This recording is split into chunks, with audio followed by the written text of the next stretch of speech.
बीच बड़ी खबर मिल रही, जहां आपको बताएं यूपी में जल्द योगी मंत्रिमंडल का विस्तार होने वाला है। एनडीए के सहयोगियों को मंत्री पद मिलने की बात कही जा रही है। आरएलडी से राजपाल बाल्यान और प्रदीप चौधरी मंत्री बनाए जा सकते हैं। सुहेलदेव पार्टी के ओम प्रकाश राजभर भी मंत्री बनाए जा सकते हैं। जैसा कि हम आपको जानकारी दे रहे थे, दारा सिंह चौहान को भी पद मिल सकता है। सिद्धार्थनाथ सिंह और आकाश सक्सेना का भी यहाँ पर नाम सामने आ रहा है। हमारे साथ हमारे सहयोगी राघवेंद्र जुड़ रहे हैं, सीधे लखनऊ से उनका रुख कर लेते हैं। राघवेंद्र, इन चेहरों को लेकर चर्चा बहुत तेज है, वहां ग्राउंड पर आप क्या देख पा रहे हैं?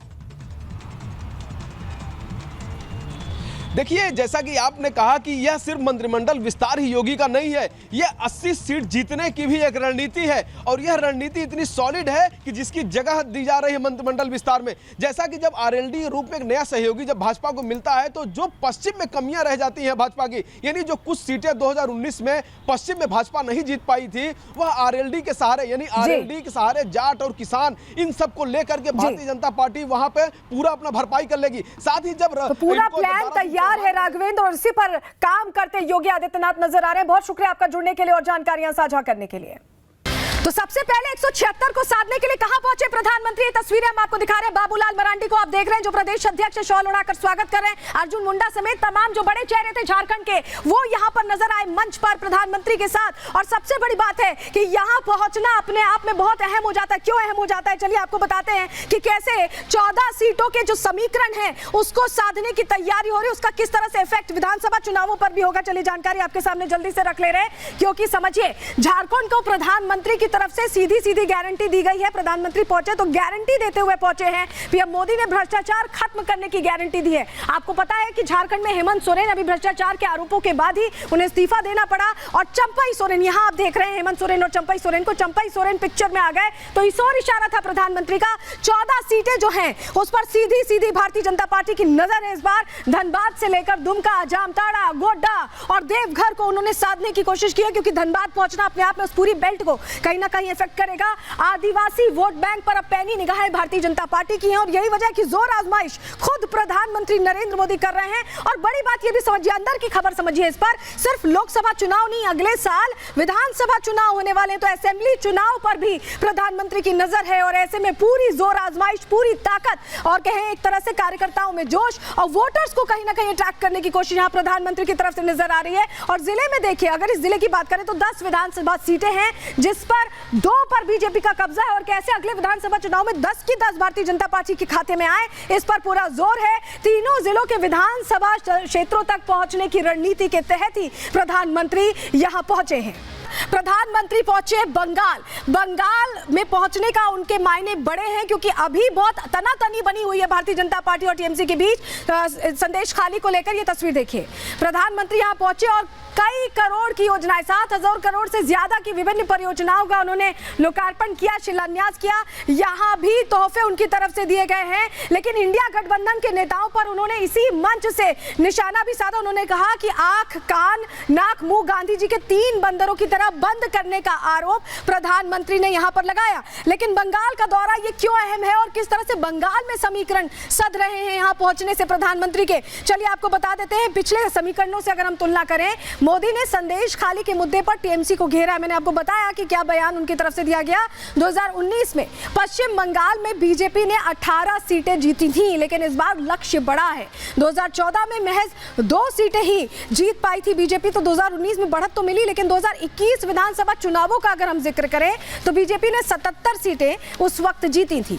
और 2024 के लिए बीजेपी अब 35 सीट जीतने का लक्ष्य रख रही है। जो 42 सीटें हैं उसमें कम से कम 35 सीटें भारतीय जनता पार्टी जीतना चाहती है। संदेश खाली मामले पर टीएमसी बैकफुट पर है और भारतीय जनता पार्टी लगातार उस मामले पर अपना दबदबा कायम रखे हुए है। और आज भी प्रधानमंत्री ने इंडी गठबंधन को लेकर बड़ी बात कही है। वही उसके बाद देखिए, बंगाल जाने के बाद अब वो बिहार पहुंचने वाले हैं। बिहार में अभी डबल इंजन की सरकार बनी है और बिहार से कैसे जो एक तरह से कहें कि हैट्रिक सेट कर रहे हैं, आपको बता देते हैं। वो जानकारी आपके सामने रख रहे हैं। पीएम मोदी 2 दिवसीय बिहार दौरे पर रहने वाले हैं। सबसे अहम बात यह है कि यहां 2 दिवसीय दौरे के दौरान औरंगाबाद, बेगूसराय और बेतिया में जनसभा करेंगे। इन तीनों जगहों पर भारतीय जनता पार्टी वापस कैसे सत्ता में आए, अभी तो सत्ता में है ही, सत्ता में बनी रहे, इस पर जोर आजमाइश है। बिहार को विकास की सौगात देंगे प्रधानमंत्री नरेंद्र मोदी।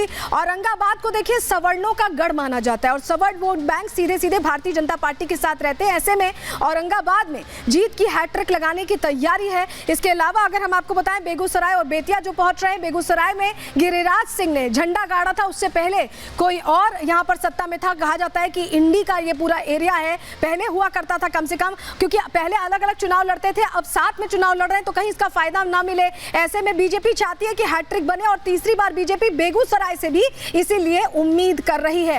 और पहली लिस्ट को लेकर सरगर्मी तेज हो गई है। संभावित चेहरे कौन कौन से हो सकते हैं, अब अंदर की खबर में आपको वो बता देते हैं और आपके सामने जानकारी रख रहे हैं। देखिए, प्रधानमंत्री ने जो सोच विचार किया है, जो लिस्ट तैयार की है, वो अब आपके सामने। देखिए, भूपेंद्र यादव, कहा जा रहा है भिवानी या अलवर से चुनाव लड़ सकते हैं। धर्मेंद्र प्रधान संबलपुर से लड़ सकते हैं चुनाव। ये दोनों राज्यसभा से अभी तक सांसद थे, लेकिन अब लोकसभा से चुनाव इनको लड़ाने की बात हो रही है। ऐसे में जनता के बीच इन्हें भेजने की तैयारी है। मंत्री हैं ही, आप जानते हैं। और बात प्रहलाद जोशी की कर ले, सुब्रत पाठक की कर ले, तो धारवाड़ से पहले भी प्रहलाद जोशी चुनाव लड़ चुके हैं, इस समय मंत्री भी हैं। सुब्रत पाठक भी पहले कन्नौज से चुनाव लड़ चुके हैं, तो उन पर दोबारा भरोसा जाहिर किया जा रहा है। ऐसे अंदर खाने से जानकारी मिल रही है। अब इधर देखिए आप, ज्योतिरादित्य सिंधिया जो राज्यसभा से अभी तक सांसद थे, उनको अब जनता के बीच भेजने की तैयारी है। ग्वालियर और गुना में उनका अच्छा बेस है और उसको लेकर भारतीय जनता पार्टी भरोसा जाहिर कर रही है। शिवराज सिंह चौहान बुधनी से चुनाव लड़ते रहे हैं, मुख्यमंत्री रहे हैं, लोकप्रिय मुख्यमंत्री रहे हैं। ऐसे में विदिशा से वो इस बार चुनाव लड़ सकते हैं और ये जाहिर की जा रही है संभावना कि जीत उनकी होगी, क्योंकि बहुत लोकप्रिय, बहुत पसंद किए जाते हैं, मामा के नाम से जाने जाते हैं। मनोज तिवारी की बात कर लें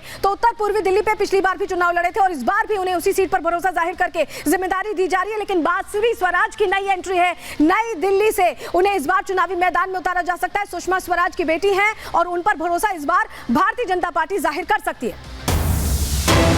और इसी से जुड़ी बड़ी खबर आपको बता दें, बीजेपी उम्मीदवारों की पहली लिस्ट तैयार है और कभी भी ये लिस्ट सामने आ सकती है, पहली लिस्ट सामने आ सकती है। जैसा कि हम आपको जानकारी दे रहे हैं, 100 से ज्यादा नाम संभव है कि इसमें शामिल हो। बांसुरी स्वराज का हमने जिक्र किया और तमाम जो लोग हैं उनको यहां पर शामिल किया जा सकता है। कुछ का टिकट कट भी सकता है। गणेश हमारे साथ सीधे जुड़ रहे हैं। गणेश, क्या जानकारी, कब तक लिस्ट बाहर आ सकती है? देखिए, अब वो कभी भी समय हो सकता है, अगले जो 24 घंटे यूं कहें वो कभी भी महत्वपूर्ण है, कभी भी वो आ सकती है सूची। और यूं कहेंगे कि बीजेपी ने लोकसभा को लेकर सूची जारी कर दी, बस वो समय कभी भी आ सकता है, या भी आ सकता है, 2 मिनट बाद आ सकता है, अगली रात आ सकता है, या रविवार को हो सकता है। ये समय कभी भी हो सकता है। हाँ, बिल्कुल, जैसा कि आप बता रहे हैं गणेश, कभी भी वो समय हो सकता है, क्योंकि लिस्ट बिल्कुल तैयार है और उसे सामने रखा जा सकता है। आपका बहुत शुक्रिया जुड़ने के लिए और जानकारियां देने के लिए। तो बीजेपी की प्लानिंग अब फाइनल स्टेज में जाती नजर आ रही है। मंत्रिमंडल विस्तार को लेकर खुद कहा जा रहा है कि चर्चाएं तेज है कि कभी भी लिस्ट आ सकती है। वहीं प्रधानमंत्री का झारखंड, बिहार और पश्चिम बंगाल जाना इन तीनों इलाकों को साधना बता रहा है कि खुद प्रधानमंत्री चुनावी कोशिश को धार देने में लगे हुए हैं।